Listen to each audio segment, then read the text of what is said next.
ওলামা হয়তো একমত নাও হইতে পারে, কিন্তু আমি প্রমাণ দিতেছি। সমগ্র সৃষ্টির 1000 বছর আগে আল্লাহ সূরা ইয়াসিন পড়ছেন। আমাদের নবীজির 10টা নামের ভিতরে একটা নাম ইয়াসিন, যেটা আল্লাহ রাখছেন 10টা নাম, তার ভিতরে একটা হলো ইয়াসিন। আল্লাহ ডাক দিছেন ইয়াসিন, তারপরে আল্লাহ কসম খাইছেন ওয়াল কোরআনিল হাকিম, কোরআনে হাকিমের কসম। তারপরের যেই শব্দটা আরবি গ্রামার হিসাবে ইন্নাকা লামিনাল মুরসালিন, ইন্নাকা আরবিতে ওই ব্যক্তিকে বলা চলে, সম্বোধন করা চলে যে সামনে উপস্থিত, তাকেই তো ইন্নাকা বলা চলে। হ্যাঁ, এটা তো আরবি গ্রামার। মনে হয় আমাদের নবীজি তখনও আল্লাহর পাশে বসা ছিল, কিন্তু কোন রূপে ছিল এটা আল্লাহই জানে। অস্তিত্ব ছিল, কিন্তু রূপ কি ছিল ওটা কে জানে? আল্লাহ জানে, আমরা জানি না।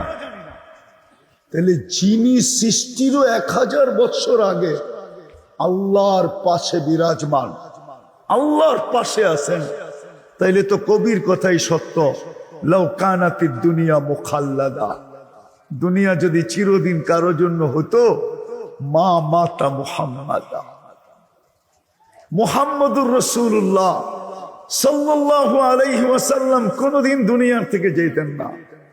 ওলামায়ে কেরাম তো মেরাজের কথা, গত মাসেই মেরাজ গেছে, এটা তো শাবান চলতেছে, রজবে মেরাজের মাস গেছে। ওলামারা যত কারণই বর্ণনা করুক, আমার কাছেও মেরাজের কয়েকটা কারণ আছে। মেরাজ হলো ভালোবাসার নিদর্শন, নৈকট্যের নিদর্শন। আল্লাহকে যদি প্রশ্ন করি, আল্লাহ সবার সাথে তো জমিনে রাইখা কথা বললেন, বন্ধুকে কেন আরশে উঠায় নিয়ে কথা বললেন? তা আল্লাহ বলে, আমি সমগ্র দুনিয়ার সমগ্র সৃষ্টিকে দেখাইতে চাইছিলাম যে আমার সাথে বন্ধুত্ব কতটুকু, ঘনিষ্ঠতা কতটুকু। জমিনে রাইখা যদি কথা বলতাম, তাহলে বন্ধুত্বের পরিচয় হতো না, ঘনিষ্ঠতার পরিচয় হতো না। এই জন্যই আমি বলছি, বন্ধু উঠা চলে আসেন, আমি সমগ্র সৃষ্টিকে দেখাইতে চাই আপনার সাথে আমার বন্ধুত্ব কতটুকু, আপনার সাথে আমার নৈকট্যতা কতটুকু।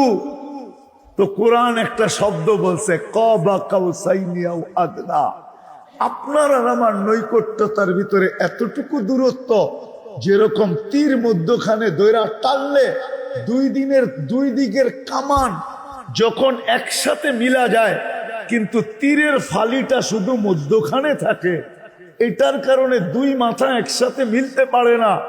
আপনি আর আমি এতটুকু কাছাকাছি, উনি চিরদিন থাকতেন, বিদা আমাদের থাকার সুযোগ নাই, আমাদের চলে যেতে হবে। বিদা আমি যেটা বুঝাইতে চাইতেছিলাম, যে আল্লাহ আমাদেরকে মুসলমানের ঘরে অস্তিত্ব দিলেন, ওই আল্লাহ আমাদেরকে কিনতে চান জান্নাতের বিনিময়ে। কিন্তু আফসোস, আমার মা বোনদেরও জান্নাতের ধারণা নাই, আমার যুবকদেরও নাই, আমার বিরুদ্ধদেরও নাই, আমার সমাজের কারো জান্নাত সম্বন্ধে যতটুকু ধারণা হওয়া দরকার এতটুকু ধারণা নাই। আবার যদি আমার সমাজ এটাও বলে যে আপনারা তো আমাদেরকে ধারণা দেন নাই, তাহলে এটাও সত্য। আমাদেরকে জাতির সামনে যতটুকু জান্নাত তুলে ধরা দরকার ছিল, আমরা অতটুকু জান্নাতের আলোচনা করতে পারি নাই।